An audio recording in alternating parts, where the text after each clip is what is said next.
Yes, as I said, on the 25th of November 2020, eligible Namibian voters will be casting their votes in the upcoming regional and local authority elections. And these elections are very, very, very, very crucial as they determine the local development in our respective constituencies in our region. Omaheke Radio has been covering these topics, and today we will be again speaking to Linda Baumann. Linda has been speaking to Omaheke Radio since this project have started. Linda, once again, welcome to Omaheke Radio. Thank you very much for having for me and obviously the team of the Action Namibia. We're pleased to be back with you guys. Yes, now as you know that people are going to vote.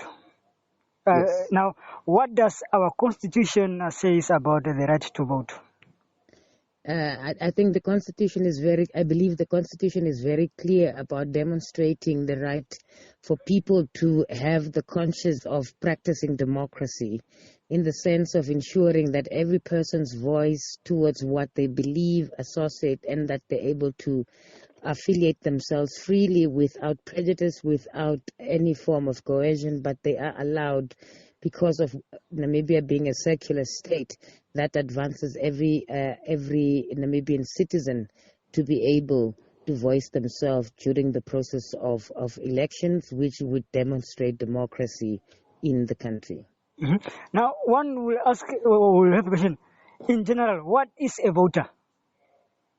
A voter is let me speak layman's language, and I don't want to talk to you about legalese and how it is written in a paper. If I think about myself as a voter, I think about Linda being a voter, that a citizen of a country who participates in the development and the human rights protection and democracy of all citizens. That basically means you and me cannot sit home without getting our voices heard, because you and me cannot complain in front of our yard that our tarred roads are broken or we are just having gravel roads.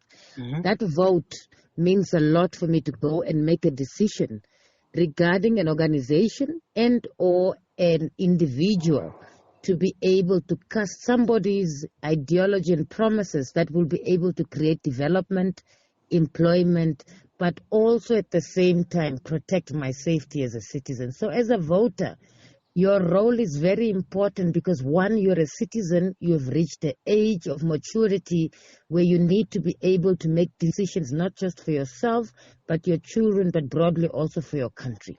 So that's what a voter is. A voter's role, a voter is a person of a country who participates in a process of democracy that brings about change within their communities and development for the betterment of their country and their social environment. Very, very good. Now, when it comes to access to information, how is the elections important in terms of access to information? As a voter, it is very important that I have access to information. That basically means all these political parties who are out there, who have put themselves forth to participate in the elections, must be able to create information around what their promises and plans are for the next 5 years. But before the political parties even say something, we have an electoral act that guides the responsibility of the Electoral Commission to ensure that the public has got access to information and to understand, one, why is voting important? Why is elections important? Where can you access your voter's card by registration? And also, when is the elections taking place? And who are the ones who will be participating? And what type of elections will be taking place? Is it regional, presidential, National Assembly, and or regional council? So this is the access to information is very important, and that should be decentralized in languages that would be able to get Namibian citizens to understand why they should go as a voter, to ensure that their voices are heard and that they have access to these political parties or individuals information about what their dream is, and so that we are able to make conscious decisions to vote and participate during elections, but through that that's how access to information gives me some knowledge and some understanding and skill how to participate in the process. So that is why access to information is important in elections. Very good. Now, especially here in Omaheke region, especially in Khababes, people are saying this election will be different. What is different in this year's election comparing to the other last year election? I think it's very straightforward. Last year we had the electronic machines, the EVMs, and those electronic machines was when we were casting it on a machine. But now, in these regional elections, we are casting by ballot. We're going back to old school. So that's a great difference in terms of elections of last year and this year. Also, at the same time, last year it was about national assembly and presidential elections. Now it's about the regional and local authority elections. That talks about constituency basis. It talks about who are the ones that are coming out within our communities who have promises to be able to bring about change at the same time. And it also at the same time, which political parties want to govern the local authorities by promising a holistic approach of development, inclusion, and non-discrimination. So that's a big bit of a difference. And also, the other difference is that last year's regional and local authority elections we didn't really have independent candidates, but this year there's an eruption of new political parties, and also at the same time individuals that are coming out. So that shows democracy shifting in a way where people are having access to information. They understand how important it is to participate, but also at the same time they are taking responsibility to ensure that Namibians are understanding how and where and how to participate for the betterment of all of us. Now, speaking of independent candidates, we are seeing that this year there are a lot of independent candidates. How will this affect the results in this upcoming election? You see, what is interesting for me is I take it in two levels. One, you have political parties, you have independent candidates, but also at the same time you need to ratio these independent candidates by gender also. Because that also speaks a lot about the issues of equality in the country, or whether politics is again just a man's world that we find around. So I think the fact that we have a lot of individual candidates, it clearly demonstrates that people want to take the reign in their own hands and be able to show that there are other citizens that can develop the country. Mm-hmm. At the same time also, there is the other length of discussion that requires us to be able to navigate around what these different independent candidates' agendas are, political and social and economic developmental agendas are. Because for me, it's really difficult to align the narrative of having so many individual candidates, yet I don't have a clear strategic direction of where my constituency will be able to be developed. So, and I think that's where access to information is again coming in. At the last end that I want to bring about, it's the importance around navigating the age groups and the emergence of young people in this. Yes. That also says a lot about development, that the youth are now participating in political spaces, that they're now narrating a generational wave of we want to participate, we want to be party to making decisions, and we want to make sure that our voices are heard. And that says a lot. We must also acknowledge that the media as the fourth estate has been playing a critical role in ensuring that Namibian citizens are having access to information, but also understand their right to freedom of expression, but finally also their right to information in a very broad context, meaning that you look at all the online platforms.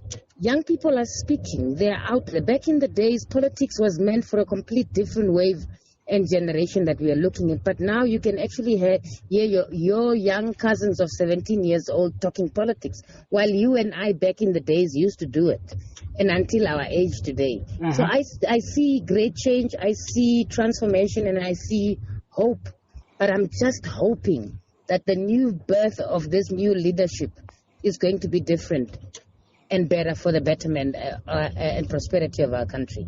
Now, coming down in terms of local authority, how or what is this significance that these regional council and local authority elections have on the local people? I think, as I said earlier, it plays a very critical role, because now the fact that the faces are changing on the ballot boxes and on the walls and the posters, you now see more familiar faces who are not imported into your area or who are just not picked because they live in that area. You actually see young people participating in dialogue, whether they are correct in the way they formulate their arguments. That's different. That's a different discussion. But for me, what I like is the fact that you see representation within our own communities, and you'll ask yourself, oh, Simon also has a political flair to it. So let's hear what Simon has to say, compared to Petrus, who's been in the game for 15 years. So that also plays a very big role, that the local authority has actually brought an emergence of young people who would be building themselves towards National Assembly and also towards presidential participation. So I think that it is the right that independent candidates start at local authority and regional level compared to a presidential level. Because, but of course, that is the different discussion in line of what are we scared of. But I think the best way to run for greater position in politics, it is based on starting at a smaller edge of politics and engagement, but also emerging towards success. Very much. Now, Ms. Linda, if you have any word to the people that are going to cast their votes, the importance again of voting locally. I always say to my children in the house and my family, there is no way you can point a finger to your local authority or your councillor or your president or your government if you didn't make the time to go tick that box. Yes, sometimes you ask yourself whether election is, as much as it's a democratic process, it also puts you in a place where you sometimes feel that you are politically being coerced to vote because there's no option for other or do not agree with any. Because that's a discussion that doesn't take place in the country, which is the arguments that the young people are saying, but I don't want to vote, I don't agree with any of these people, where can I tick a box? You see, but that is another level of discussion. But I think what is important for young people to know, and our families, our elders, that know that you cannot complain if you haven't participated, to be able to ensure you at least get your voice heard. I always say to my as I do my human rights work also, usually some parties, some individuals might have 5 strategic pillars. If you agree with 3, you might not agree with the other 2, but that at least gives you an option to go cast a vote. Not for you to decide, I will not vote anymore. And that is what is important. So go out there, make your voice heard, get yourself to participate, not just at voting level, but also keeping those that you have voted accountable.